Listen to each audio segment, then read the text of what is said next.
Part 2. This is the second part. We had Leighton Jones in the first, but now we've been joined by Holly Clark.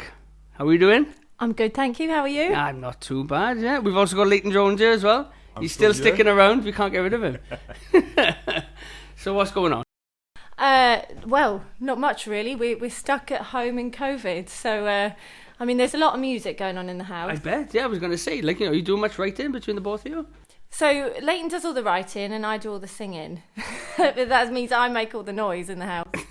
So our neighbours aren't our best friends, are they? No. No, I do a lot. Is there any banging on the wall? No, we had an egg on the window. No way, yeah, really? We did. What do you mean? Omelette out of it, scrape it off and use it.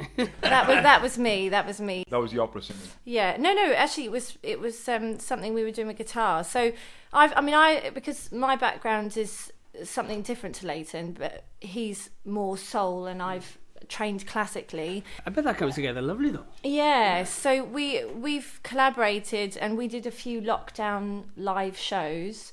Where we sort of changed some of the styles of some of the songs we did, didn't we? We did Can't Take My Eyes Off You, we did Valerie, and I changed the words to Valerie as well, to a lockdown special. So we went live from the bedroom with some fairy lights on the bed to disguise... Yeah, smoke machine, yeah. Well, I got a snow machine at home, so yeah, we have that. Yeah, so you, like, how did you find out, operatic singing? Like, how did you figure out you could do that? Like, because it's quite different from like... Yeah. Yeah, it's just a weird concept for me, because I'm like a rock singer. So I started with sort of, what everyone else does with pop singing and listening to Mariah Carey, Whitney Houston. I'm showing my age now. The big voices. Yeah. So I used to sing those in the living room to, did little shows to my parents. And then it was music theatre, and I'd lock myself in the bedroom and sing through show songs. And then I just thought I'm going to have a go with singing something classical. And I just remember sitting on the bathroom floor having a go at making the sounds. And then thought, I could do that. On the bathroom floor, but the acoustic's good, yeah? Exactly. And yeah, that's how it happened. And then I just... So what age was that? 17, 18. Okay. And then when I went to university, I ended up with a teacher who was more predominantly classical, so he sort of encouraged me there.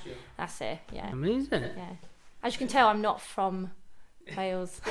So where are you from? Come on. So, originally from Essex, but I've been here for 8 years. I came to Cardiff to do music at the music college. What was that like? Yeah, good. Yeah. I was only supposed to stay for 2 years and go back to London, and then I stayed for 8 and then met you last year. See, they say Cardiff's the graveyard of ambitions. People come, they love it, and they never leave. Prime example right there. I always say, they come here at the end. No, it's been good, and I've really enjoyed being here, and I've met a lot of... The thing with Cardiff is it's really easy, or I say really easy, it's easier to break into...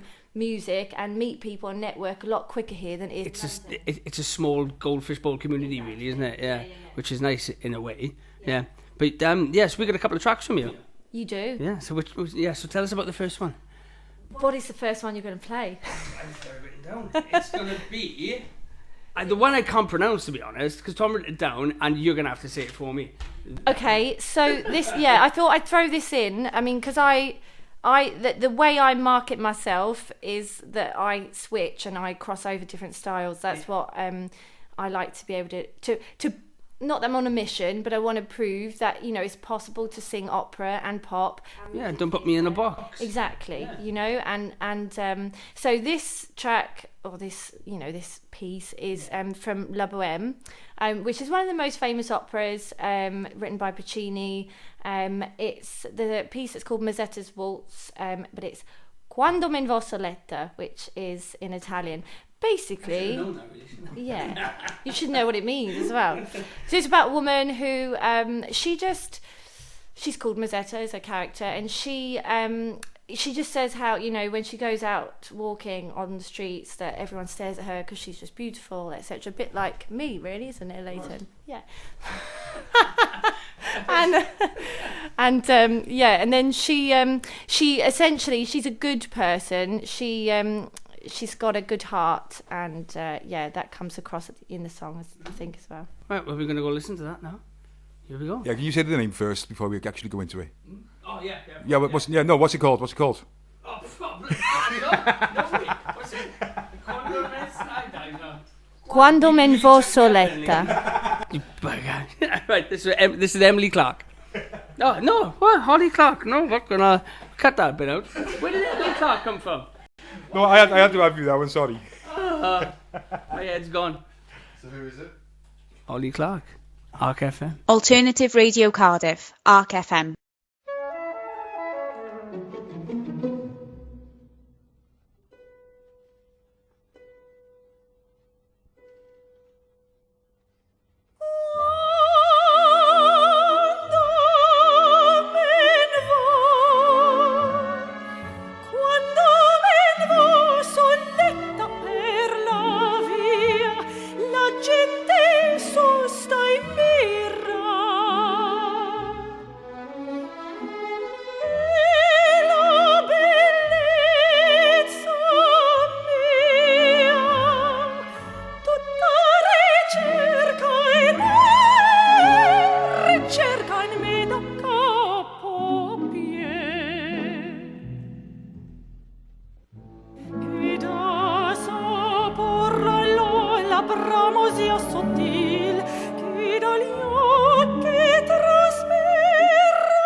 So go on, Hol. What was the name of the track again?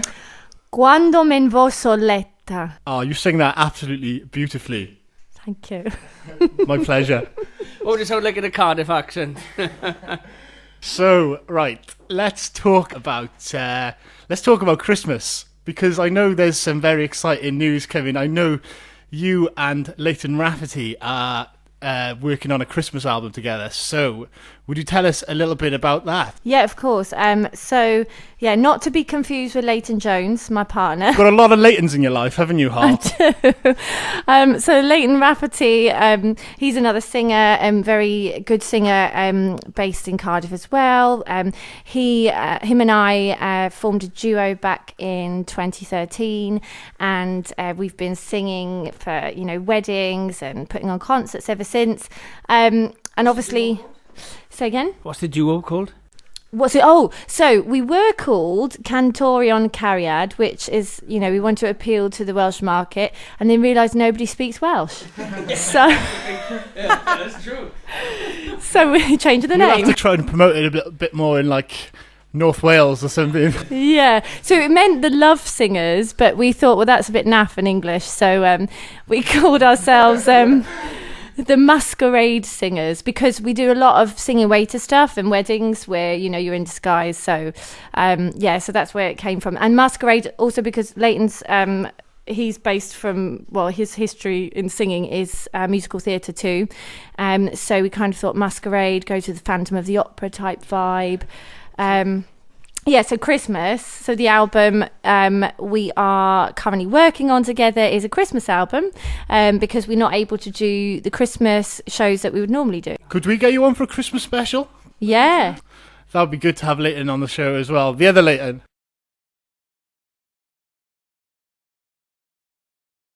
So only if you both wear your Christmas jumpers. Of course. We've been talking Christmas jumpers actually, haven't we? Have you got a favourite Christmas jumper?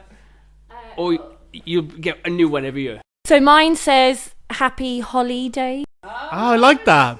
That's clever. And Leighton says The Greatest Snowman. Ah, okay. Oh, you'll have to bring those on. There's no way you can come on the show without wearing those.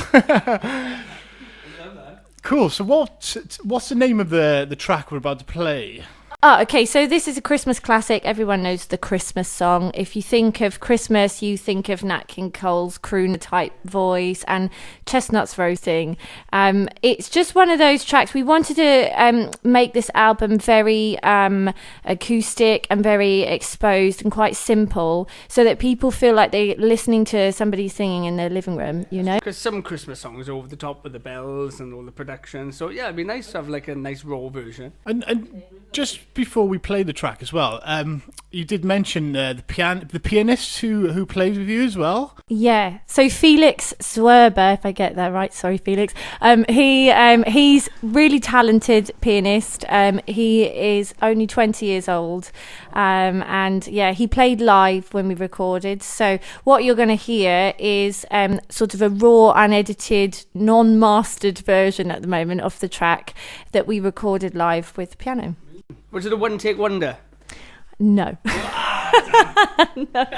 No, because as you probably know yourself, when you're in a studio, everything's so exposed, and you know you don't want to be auto-tuned as a performer singer. So you want to get it in one, and so you might take several takes. But yeah, I think this has still retained the magic of Christmas. I think it's an amazing track, and I think we should listen to it. Let's do it. I'm not in the Christmas mood yet, but hopefully this will get you. Yeah, this is what you need, brother. Yes, come on. Alternative Radio Cardiff, Arc FM.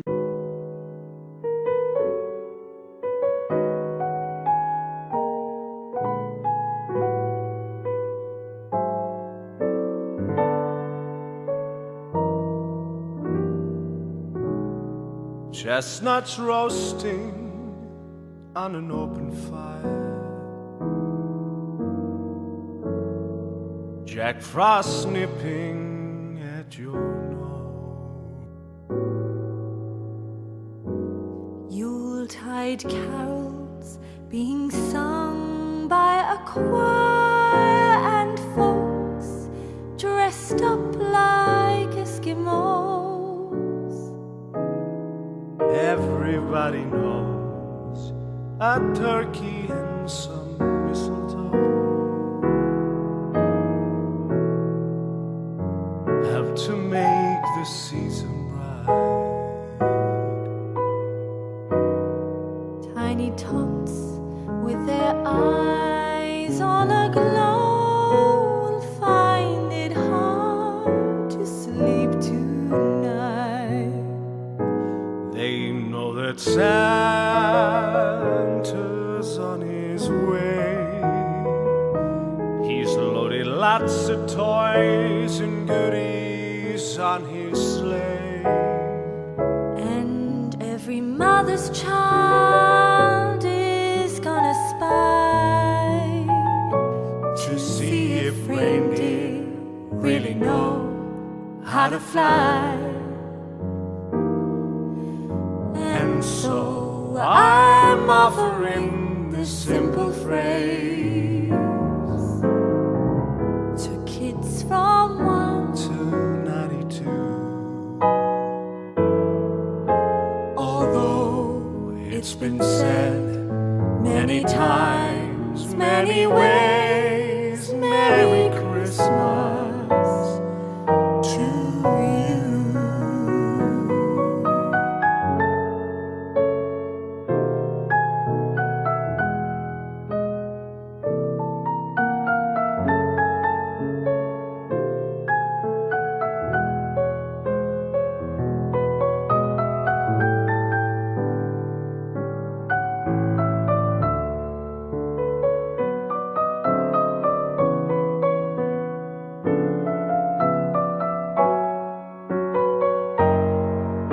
And so I'm offering this simple phrase to kids from 1 to 92.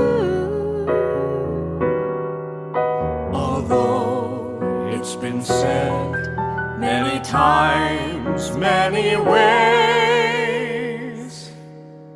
Merry Christmas.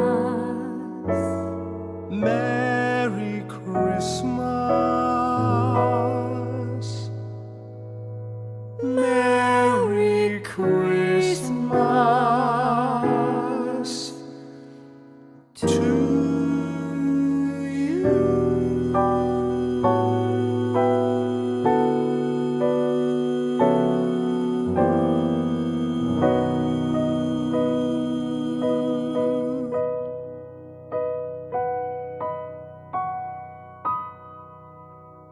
That was the Christmas song. Are you feeling festive yet, Nick? That got me definitely there. Nearly. Are you feeling festive, Holly? Ho, ho, ho. Well, you must. It must be like I love Christmas, so I love it. So I'm quite happy to get into the Christmas swing in November. Like that works for me. So when's that album coming out? We're hoping to release it sort of mid-November, so in a few weeks towards the end of the month. We want it out obviously before December. We're pretty sure that there's probably other musicians with a similar idea. So we want to try and get there on the bandwagon. Yeah, but yours is different though, isn't it? 'Cause it's stripped back. It's nice. It's raw. So exactly. Yeah. But definitely before you bring it out, we'll get you and Leighton Rafferty on. You can do like a live. Love to. That'd be amazing. Yeah. But yeah, speaking on more music now, so we're going to play another track. Mm-hmm. Mary Jane. Yep. So tell us a little bit about, the recording and stuff behind this one. Yeah, sure. Okay, so I think I mentioned where I started with music theatre before, the opera. And then I went back to, I say went back, I've always maintained music theatre bug, and I've always kept that going in the background. And I went and did an intensive study in music theatre last year in London, and subsequently have an agent for MT now as well, at the same time as doing the opera thing. Where did you get the time? Yeah, I don't know. I have no life. But it's good. It's your passion, so you do it. So, but I love music theatre, and so when I was there, we had to find songs that were from jukebox musicals, because pop is so prevalent in music theatre these days. Most musicals are based on an artist.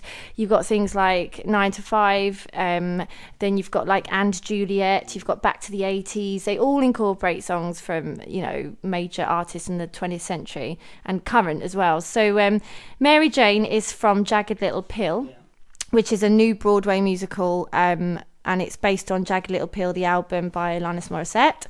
I actually tapped into this song for two reasons. One, because when I was younger, there was a girl in the school talent show who I envied, who had the voice that I wanted to have. And she did this. And she was older than me. She was in sixth form and I was like 11, and I... So you looked up to her, yeah. It's like, oh my God. No, I didn't. I just was jealous, I think. I don't know. It was a bit of a competition, So, and she sang Mary Jane, and it was, and it stuck with me then. But then last year when I had to choose a song from a jukebox musical, actually Mary Jane, in a sense, I could relate to, because it's about somebody who's going through a bad situation in their life, who can't pull themselves out of it. And for a time, I felt like I had lost touch with music, and also friends who were going in sort of bad situations. I was able to kind of sing this, but relating directly to the experience, which obviously really helps when you're doing music theatre, because you can connect to the story you're telling. So so that's kind of the two reasons I wanted to do it, and then went and recorded it, because it's a good audition song. Well, you've done a brilliant job with it. So we're going to go play it, yeah. Should we listen to it now? Come on, stop it. Cool. Alternative Radio Cardiff, ARC FM.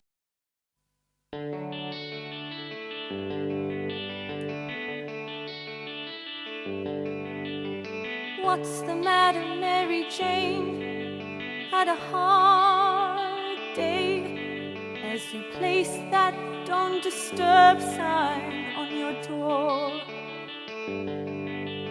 You've lost your place in line again. What a pity. want to dance anymore. It's a long way down on that roller coaster, and the last chance to read car went off the track, and you're on it. I hear you counting sheep again, Mary Jane. What's the point of trying to dream anymore? I hear you losing weight again, Mary Jane. Did you ever wonder who you're losing it for? Well, it's full speed, baby, in the wrong direction, and a few more bruises, if that's the way you insist on heading. So take this moment, Mary Jane, and be selfish. Worry not about the cars that go by, 'cause all that matters, Mary Jane, is your freedom. So keep warm, my dear, we'll keep trying.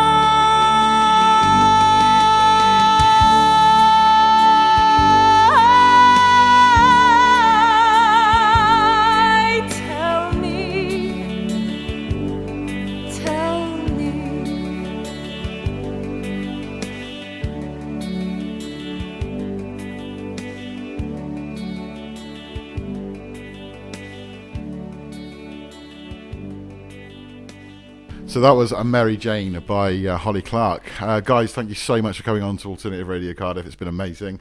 Have you enjoyed it? Yeah. Thank you for having us. Brilliant. Well, we're going to be following and supporting you guys as well, and hopefully everybody Us too, can definitely like, share, follow, do all that thing, tell your mates, get us big time as well, and look out for our events in the centre of Cardiff as well. So how are we going to listen to this now on? So you can find this on Instagram. Okay. At the moment, and also on Facebook, which we're uploading onto, and our YouTube channel will be live and up and running very, very soon as soon as our social media manager comes in. He's actually sat in the corner, isn't that right, Soph? Yeah. And then also we're going to have our website, which will be up and running by the end of November, and then we'll be fully fledged and up and running, and it's very, very exciting stuff, to be honest with you. Definitely, really looking forward to what you can put out, Mike, Brilliant. And it is all supporting you guys as well, and I can't thank you guys enough. Thank you. And thank you guys, listeners. You're welcome. Thank you. Goodbye. Bye.